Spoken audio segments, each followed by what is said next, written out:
Guys, ito yung gagawin natin ngayon. Toyota Veloz 2023. So, ito yung pakita ko sa inyo. So, ayan. Deep stretch metal, no? Medyo matagal na pala natin ginawa yan kasi nga hindi siya ordinary din. So, hindi rin ordinary ang paggawa dyan. Titignan nyo maliit yan, pero small but terrible yan.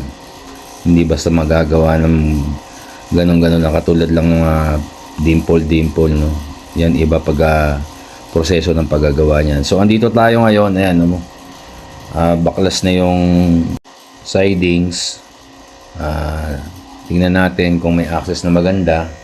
So, nakita natin, ayan, open siya. So, walang leverage o walang sandalan yung tools. Ang gagamitin natin dyan leverage, dyan ilalagay natin yung flat bar. At doon sasandal yung tools na gagamitin natin.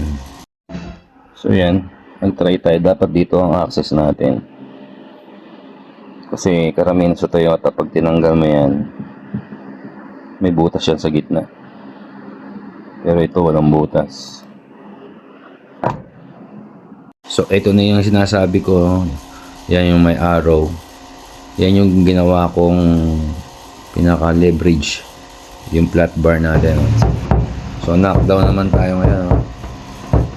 Ibaba natin yung mga crowns para medyo lumambot-lambot pagpupush natin.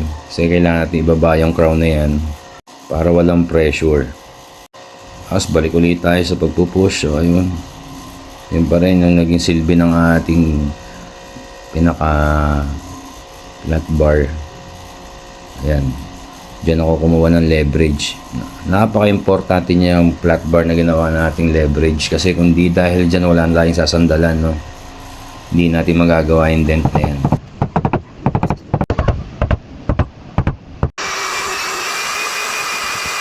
So ito na, tapos na tayo, no? Tingnan nyo, oh. Pinaka-scratch na lang ang natira dyan. Ayos na.